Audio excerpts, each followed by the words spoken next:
Rogaciano Méndez, originario de Osumacinta, Chiapas, un pequeño pueblo enclavado entre cerros y milpas, a unos 40 kilómetros de Tuxtla Gutiérrez, siempre fue un hombre de trabajo, de esos que se levantan antes de que cante el primer gallo y se acuestan cuando el cuerpo ya no aguanta más. Tenía 42 años, 3 hijos, una esposa que se llamaba Rosario y una suegra que cargaba una enfermedad en los huesos que la tenía postrada desde hacía casi 2 años. Vivían en un rancho pequeño, con paredes de bloc sin pintar y techo de lámina que tronaba fuerte cuando llovía. No era mucho, pero era de ellos. El problema comenzó un temporal antes, cuando la milpa se perdió completa. Primero fue la plaga, luego vino la lluvia de más, y al final, la tierra se quedó como si alguien le hubiera sacado todo lo que tenía adentro. Rogaciano removió el suelo, compró semilla nueva con dinero prestado, intentó de nuevo, y la tierra volvió a fallar. No había explicación. Los vecinos sembrados a unos metros de distancia levantaban cosecha normal, pero la tierra de Rogaciano parecía muerta, como si algo la hubiera maldecido desde abajo. Las deudas se fueron acumulando. Primero con don Abundio, el tendero que le fiaba los frijoles y el aceite. Luego con el que le vendía las semillas. Después con su propio cuñado, que le prestó 3,000 pesos sin decir cuándo los quería de vuelta, pero que cada vez que llegaba de visita lo miraba de una manera que lo hacía sentir menos que nada. Los medicamentos de su suegra no eran baratos. Eran pastillas que había que comprar en Tuxtla, que no se conseguían en el pueblo, y que si se dejaban de tomar un solo día, la señora empeoraba de golpe. Rogaciano empezó a dormir mal. Se quedaba mirando el techo de lámina en las noches y hacía cuentas que nunca le salían bien. Rosario se daba cuenta, pero no decía nada, porque sabía que no había mucho que decir. Los niños preguntaban por cosas que antes eran normales, por unas tenis, por una mochila nueva, por carne en el caldo del domingo. Y Rogaciano tenía que inventar excusas que cada vez le salían con menos convicción. Fue en una de esas noches sin dormir, cuando su vecino Filemón, un hombre callado que vivía cruzando la vereda, se le acercó en la tienda de don Abundio y le habló casi al oído. Le dijo que había alguien que podía ayudarlo. Rogaciano pensó que le hablaba de algún prestamista, de esos que cobran intereses altos pero al menos te sacan del hoyo por un tiempo. Pero Filemón negó con la cabeza despacio y le dijo que no era eso, que era algo distinto, que el hombre al que le hablaba se llamaba Carmelo y que vivía adentrándose en el monte, pasando el último camino de terracería, donde los árboles se juntan tan seguido que de día parece de noche, que Carmelo hacía tratos, que no eran tratos de dinero normal, ni de rezos, ni de limpias, que eran tratos de otro tipo. Rogaciano lo escuchó con desconfianza. No era hombre de supersticiones, pero tampoco era hombre que pudiera darse el lujo de ignorar nada cuando sus hijos se iban a la cama con el estómago a medias. Pasaron 3 días antes de que se decidiera. Una madrugada, cuando Rosario y los niños dormían y su suegra roncaba suave desde el cuarto del fondo, Rogaciano se puso sus botas de hule, agarró una linterna vieja que apenas alumbraba y salió al camino. Filemón le había dicho más o menos por dónde, que caminara hacia el Cerro de la Cruz, que siguiera la vereda que se bifurca junto al árbol de más grande que encontrara, y que de ahí siguiera recto sin voltear, sin importar lo que oyera. Esa última parte la dijo con una seriedad que a Rogaciano le heló algo por dentro. Sin importar lo que oyera, el camino era oscuro. No había luna esa noche, y la linterna apenas dibujaba un círculo amarillento en la tierra. El monte olía a humedad y a algo más que no supo identificar, algo como tierra revuelta, como cuando se abre una zanja profunda. Los grillos sonaban fuerte al principio, pero conforme se fue adentrando entre los árboles, el ruido fue bajando hasta que se hizo silencio completo. Un silencio de esos que no son naturales, de esos que hacen que el cuerpo se ponga alerta solo. Rogaciano escuchó algo a su derecha, un crujido. Luego pasos sobre hojas secas, lentos, como de alguien que camina sin apuro. Se detuvo, apuntó la linterna hacia los árboles y no vio nada, solo ramas y oscuridad. Siguió caminando. La casa de Carmelo apareció de repente, sin anuncio. Era una construcción vieja, de madera oscura, con una sola ventana encendida con luz de vela. No había letrero, no había perro, no había nada que indicara que alguien vivía ahí. Rogaciano se quedó parado frente a la puerta un momento, con la mano levantada para tocar, cuando la puerta se abrió sola desde adentro. El hombre que estaba del otro lado no parecía tener edad. Era viejo, sí, pero de una manera que no se podía precisar. Podría tener 70 años o podría tener el doble. Tenía los ojos claros, casi transparentes, y una mirada que hacía sentir como si estuviera leyendo algo escrito por dentro. No sonrió, solo se hizo a un lado y señaló con la mano hacia el interior de la casa. Rogaciano entró. El cuarto tenía una mesa, 2 sillas y una vela gruesa en el centro. Olía a copal y a algo más. Algo que Rogaciano no supo nombrar, pero que le revolvió el estómago. Carmelo se sentó frente a él y sin preguntar nada empezó a hablar. Le dijo que sabía de la milpa, que sabía de las deudas, que sabía que la señora del cuarto del fondo necesitaba medicamentos que no alcanzaban, que sabía que Rogaciano llevaba semanas sin dormir bien y que las excusas para sus hijos se le estaban acabando. Rogaciano no había abierto la boca todavía. Carmelo puso sobre la mesa una cifra, 300,000 pesos. Se los ofreció con la misma naturalidad con que se ofrece un vaso de agua. Pero dejó claro que no era un préstamo, que no había banco, ni pagaré, ni intereses, que era un trato y que lo que se pagaba al final no era dinero. Rogaciano quiso levantarse. Algo en su cuerpo le dijo que se fuera, que saliera corriendo por ese camino oscuro de vuelta a su casa y nunca volviera. Pero las piernas no le obedecieron. Y la voz de Carmelo siguió hablando, tranquila, sin apuro, como si tuviera todo el tiempo del mundo. Le explicó las condiciones, que el trato se sellaba con sangre, no con tinta, que necesitaba testigos del trato, de su propia familia, que los testigos debían estar presentes en el momento del ritual, y que si en algún momento Rogaciano intentaba echarse para atrás o huir del trato, la deuda no se cobraría a él, sino a los testigos, a los que estuvieran presentes esa noche. Carmelo sacó un papel amarillento viejo doblado en 4. Lo extendió sobre la mesa. Luego sacó una navaja pequeña de mango negro y se la ofreció a Rogaciano. Rogaciano miró el papel, miró la navaja, pensó en Rosario, pensó en los niños, pensó en su suegra tosiendo desde el cuarto, pensó en las deudas y tomó la navaja. El corte fue rápido. Una línea pequeña en el dedo índice. La sangre brotó oscura a la luz de la vela. Rogaciano presionó el dedo sobre el papel y firmó donde Carmelo le indicó con una mirada. Esa misma semana llegó la noticia. Un familiar lejano, un tío de su padre que Rogaciano apenas recordaba de una foto en blanco y negro, había dejado una herencia. No tenía más familia directa. Los trámites llegaron a través de un notario de Tuxtla que se presentó en el rancho un martes por la tarde.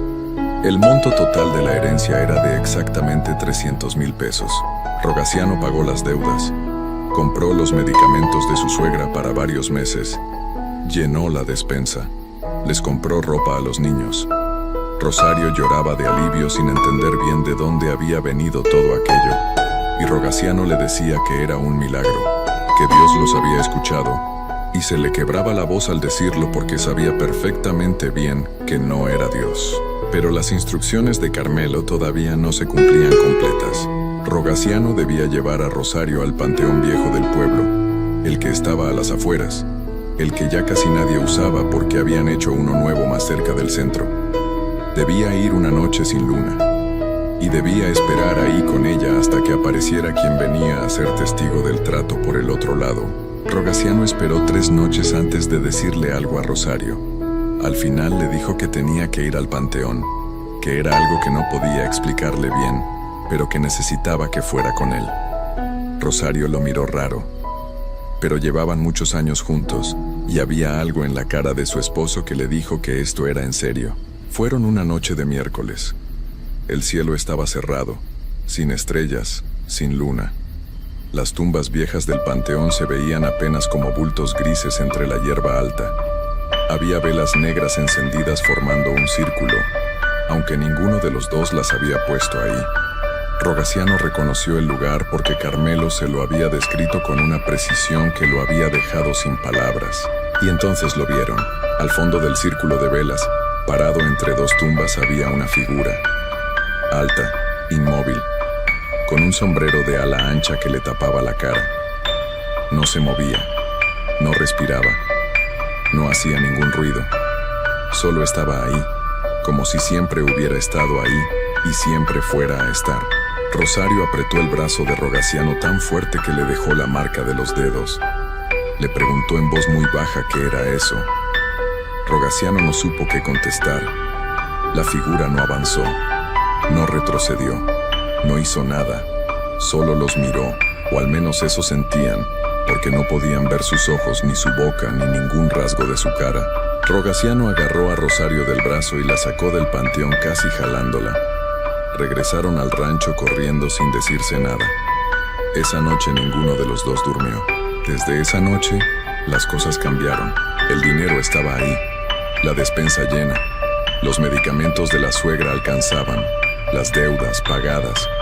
Pero algo en el rancho se había quebrado. Los perros ladraban seguido hacia el fondo del patio, donde había un árbol de mango viejo que daba sombra al lavadero.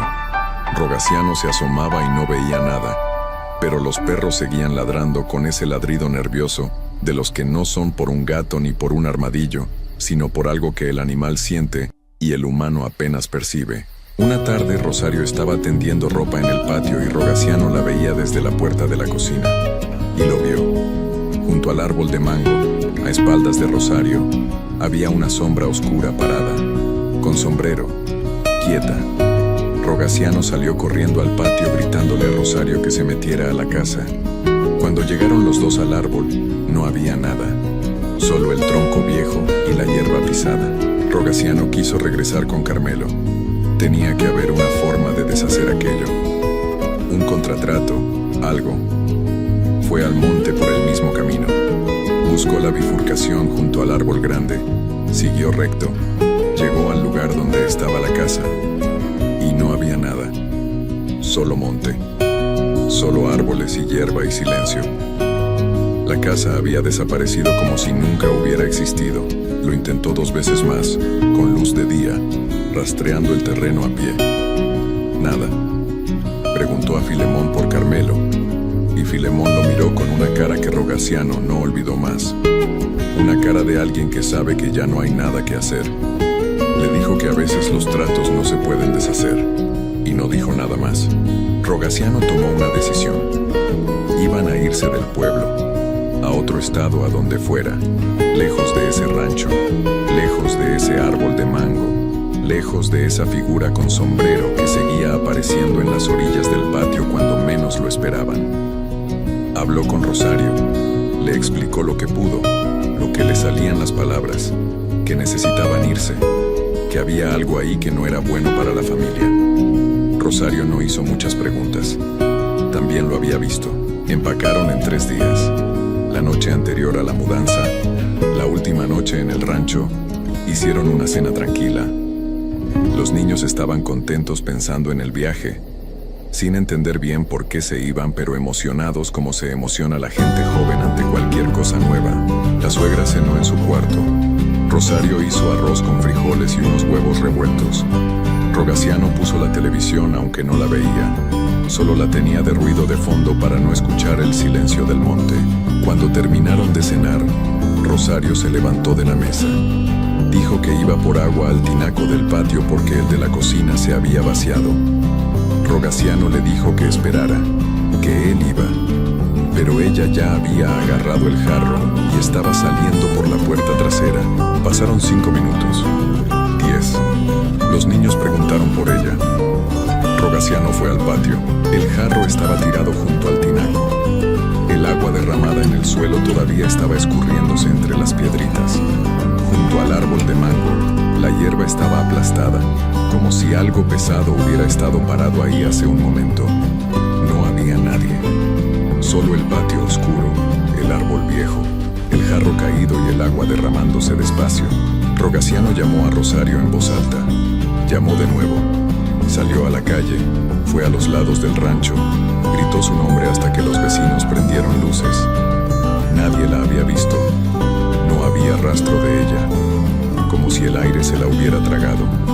noche llamaron a las autoridades del municipio. Vino una patrulla, tomaron un reporte, preguntaron si había tenido problemas con alguien, si había dicho algo antes de salir, si tenía algún lugar a donde pudiera haber ido. Rogaciano contestaba todo con la voz quebrada. No podía decirles la verdad. ¿Quién le iba a creer? El caso se quedó abierto meses. Luego lo archivaron. Rogaciano no se fue del rancho. No pudo. Los niños se los llevó su cuñado a Tuxtla. La suegra se fue con una de sus hijas. Y Rogaciano se quedó solo en el rancho con las paredes sin pintar y el techo de lámina que tronaba cuando llovía. Dejó de sembrar. Dejó de salir mucho. Los vecinos decían que había cambiado, que parecía un hombre que carga algo muy pesado por dentro y que ya no espera nada. Dicen en el pueblo que en las noches sin luna, cuando el monte se pone en silencio completo y los perros callejeros se meten solos a sus casas sin que nadie los llame, se puede ver junto al árbol de mango del rancho de Rogaciano una figura alta con sombrero de ala ancha, parada, quieta, esperando. Nadie sabe exactamente qué espera, pero los que viven cerca del rancho aprendieron a no asomarse cuando hay ese tipo de silencio, y aprendieron también a nunca aceptar tratos que se firman con sangre, sin importar qué tan grandes sean las deudas ni qué tan desesperada esté el alma que los firma, porque hay cosas que se pagan de una sola manera, y cuando llega el momento de cobrarlas, no hay monto de dinero ni lugar al que huir que alcance para detenerlas. Mi nombre es David. Nací y crecí en Playas del Rosario, un pueblo pequeño del municipio de Cárdenas, en Tabasco. Queda a menos de 1 hora de la ciudad, pero le juro que a veces parece que estuviera en otro mundo completamente distinto. En Cárdenas hay luz, hay ruido, hay gente caminando hasta tarde. En cambio, en Playas del Rosario, cuando cae el sol, el silencio se pone tan pesado que uno siente que algo lo aplasta desde adentro. Llevo toda mi vida aquí. Conozco a cada familia, cada camino, cada árbol. Por eso cuando algo empezó a cambiar, yo fui de los primeros en notarlo. Y ojalá nunca lo hubiera notado. Todo empezó hace como 3 años, en la temporada de lluvias. Fue cuando los animales comenzaron a desaparecer.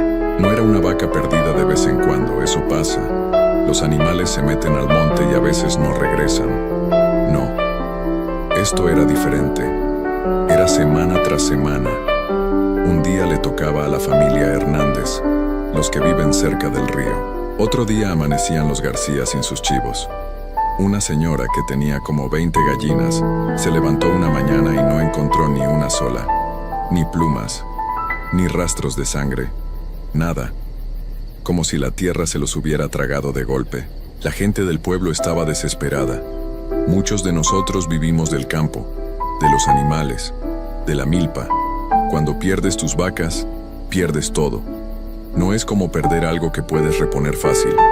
Es el trabajo de años que desaparece de la noche a la mañana, sin explicación y sin que nadie te responda por ello. Yo salía seguido a revisar mis animales. Tenía 6 vacas y unas gallinas. Las checaba antes de dormir y las checaba al amanecer. Dormía mal, con el oído puesto en cualquier ruido del corral. Mi esposa me decía que me calmara, que quizás eran coyotes o algún animal del monte que había bajado. Yo le respondía que sí, que seguro era eso, pero por dentro yo sabía que algo no cuadraba. Los coyotes dejan rastro, dejan sangre, dejan huesos, dejan algo. Aquí no quedaba absolutamente nada. Lo que me puso más nervioso fue darme cuenta de una cosa que al principio no quise ver de frente. Mientras todos perdíamos animales, el ganado de don Cirilo no solo no disminuía, sino que crecía. Don Cirilo era el hombre más rico del pueblo. Tenía una hacienda grande hacia el norte, pegada a los cerros. Todo mundo lo conocía y casi todo mundo le tenía un respeto que, si uno lo pensaba bien, se parecía más al miedo que al aprecio. Era un hombre callado, de mirada fija, que casi nunca sonreía y que cuando lo hacía, la sonrisa no le llegaba a los ojos.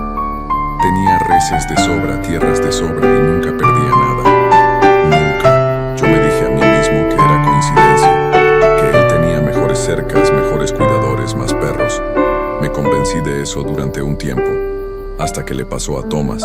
Tomás es mi compadre desde hace más de 15 años. Hombre trabajador, honesto, de los que se levantan antes que el sol y no se sientan hasta que oscurece. Él tenía sus 3 vacas, que para él eran un orgullo enorme, porque le había costado años juntarlas. Una semana, solo una semana fue lo que tardaron en desaparecer. La primera el lunes, la segunda el miércoles, la tercera el viernes. Y él me llamó ese viernes por la mañana con una voz que yo nunca le había escuchado. Una voz rota, de hombre que ya no sabe ni qué decir. Fui a verlo. Revisamos el potrero, revisamos el cerco, buscamos huellas por todos lados. Y entonces fue cuando encontramos algo que nos heló la sangre. No había huellas de caballos, no había huellas de carreta, no había huellas de persona. Lo que había en el lodo húmedo de la orilla del potrero eran marcas grandes, profundas, que no correspondían a ningún animal que yo hubiera visto en mi vida. Parecían garras, pero de un tamaño que no tiene ningún animal de por aquí. Y lo más extraño, lo que nos dejó a los dos parados y sin hablar por un buen rato, era la dirección que llevaban esas marcas. Iban hacia el cerro, hacia la hacienda de don Cirilo. Tomás me miró y yo lo miré a él. Ninguno dijo nada en ese momento, pero los dos lo estábamos pensando. Esa noche, sentados afuera de su casa, me dijo en voz baja algo que yo ya tenía en la cabeza, pero que no me había atrevido a decir en voz alta. Habló de los nahuales. En Tabasco, igual que en muchos lugares del sureste, los viejos hablan de los nahuales desde siempre. Dicen que son personas que hacen un trato, que entregan algo a cambio de poder convertirse en animal durante la noche, que salen cuando todos duermen, que hacen daño, que se aprovechan de la oscuridad para tomar lo que no les pertenece. De niño yo escuché esas historias alrededor del fuego y me daban miedo, pero conforme fui creciendo las fui dejando atrás. Me convencí de que eran leyendas, cosas que la gente inventa para explicar lo que no entiende. Pero esa noche, viendo las marcas en el lodo y pensando en todo lo que había pasado en el pueblo, algo dentro de mí empezó a flaquear. Empecé a recordar cosas que había descartado. La forma en que don Cirilo te miraba fijo sin parpadear. El rumor de que su padre y su abuelo habían sido igual, que nunca perdían nada, que siempre tenían más que todos. El hecho de que nadie en el pueblo supiera de dónde venía realmente su familia. Cosas pequeñas, por separado no significan nada. Juntas, empezaban a dibujar algo que me daba mucho miedo ver completo. Le dije a Tomás que íbamos a averiguar, que no íbamos a quedarnos con los brazos cruzados viendo cómo el pueblo se quedaba sin nada, que si había algo que descubrir, lo íbamos a descubrir. Reunimos a otros 3 hombres del pueblo, hombres de confianza, con valor suficiente para salir de noche. Acordamos que iríamos a vigilar los linderos de la hacienda de don Cirilo la siguiente semana, una madrugada, sin decirle a nadie más, sin hacer ruido, solo observar. La noche que escogimos fue un martes. Salimos a la 1 de la mañana. Llevábamos machetes y una lámpara de gas que mantuvimos apagada la mayor parte del tiempo para no delatarnos. El camino hacia la hacienda lo conozco bien de día, pero de noche era completamente distinto. Los árboles se ven diferentes cuando no hay luna. Las sombras se mueven aunque no haya viento. Los sonidos del monte que de día parecen normales, de noche te ponen el pelo de punta. Lo que más recuerdo de ese camino es el silencio. Y no era un silencio normal. Era un silencio raro, antinatural. De esos que te hacen darte cuenta de que algo no está bien sin que puedas explicar exactamente por qué. No cantaban los grillos. No se escuchaban las ranas. Nada. Como si todo lo que vivía en ese monte supiera que esa noche era mejor quedarse quieto y callado. Llegamos a la orilla de la hacienda y nos metimos entre los matorrales. Desde ahí podíamos ver la casa grande de don Cirilo con claridad. Tenía algunas luces encendidas adentro. Nos acomodamos lo mejor que pudimos y esperamos. Esperamos 1 hora, 2 horas. Los hombres que me acompañaban empezaban a ponerse inquietos, a susurrar que quizás no iba a pasar nada, que mejor nos fuéramos. Yo les pedía que aguantaran un poco más. No sé por qué, pero algo en mi interior me decía que esperara, que algo iba a pasar. Y pasó. Como a las 3 de la madrugada, la puerta principal de la casa se abrió. Don Cirilo salió solo. Vestía ropa oscura, caminaba despacio, sin ninguna prisa. No traía lámpara. Caminaba con una seguridad que me resultó extraña, como si la oscuridad no le afectara en lo más mínimo, como si pudiera ver perfectamente bien en la noche. Lo seguimos con la mirada desde los matorrales sin movernos ni respirar fuerte. Cruzó el patio de la hacienda y se dirigió hacia un pozo viejo que yo había visto de lejos alguna vez, pero que nunca había tenido cerca. Ese pozo llevaba años sin usarse, con las piedras cubiertas de musgo y el brocal medio caído. Don Cirilo se paró frente a él y se quedó quieto un momento. Entonces empezó a quitarse la ropa. Yo quise convencerme de que estaba soñando, de que el cansancio me estaba jugando una mala broma. Pero los 5 hombres que estábamos ahí lo vimos al mismo tiempo y ninguno se movió ni dijo nada, porque todos estábamos paralelos de miedo. Don Cirilo se arrodilló frente al pozo y empezó a murmurar. No podíamos escuchar las palabras desde donde estábamos, pero sí podíamos ver que movía los labios con una cadencia extraña, como si recitara algo de memoria, algo que había repetido muchísimas veces. Metió las manos dentro del pozo y las sacó con algo oscuro que no pudimos identificar.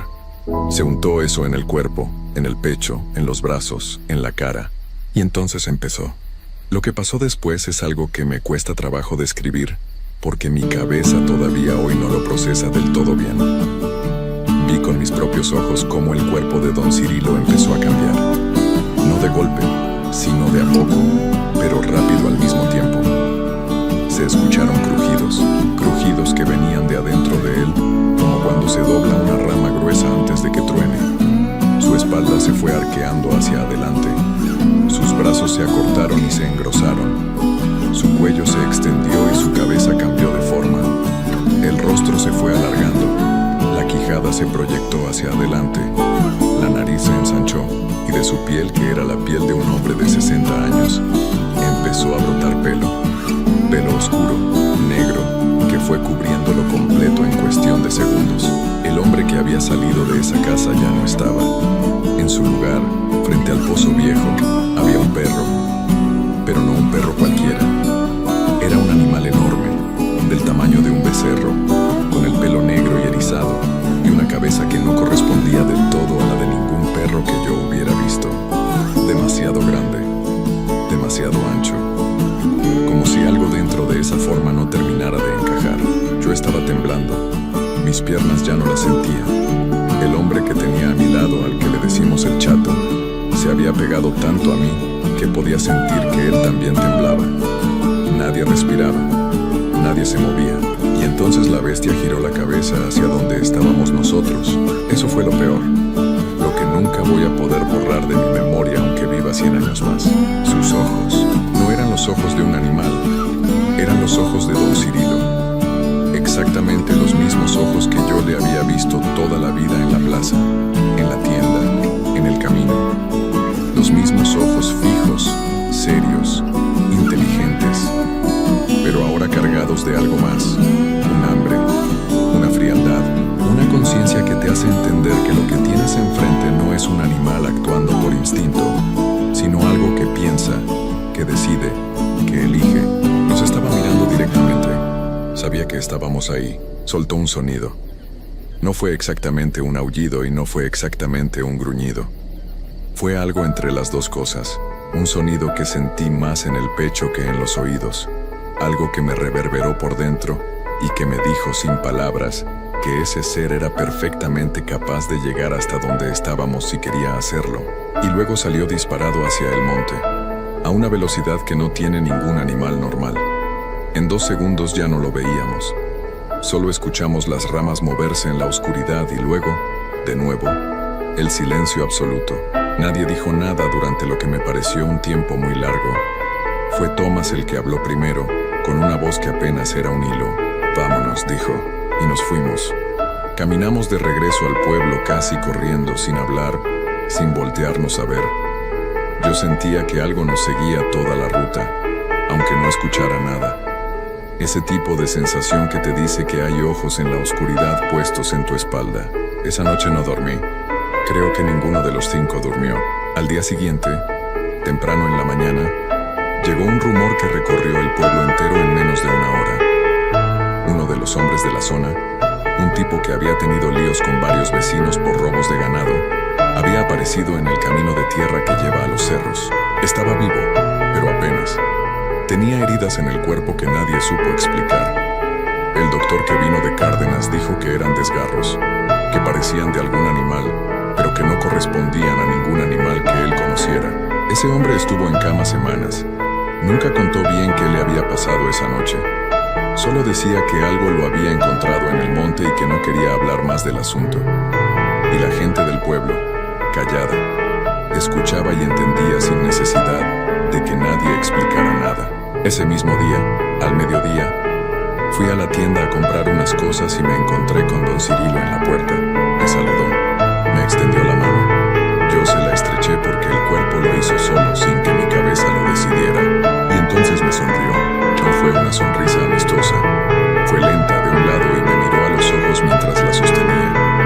Unos segundos nada más, suficientes para que yo entendiera perfectamente lo que me estaba diciendo sin palabras. Él sabía que yo lo había visto, y yo sabía que él lo sabía. Caminé de vuelta a mi casa sin voltearme. Entré, cerré la puerta con llave, me senté en la silla de la cocina y me quedé ahí un buen rato sin moverme. Mi esposa me preguntó qué me pasaba.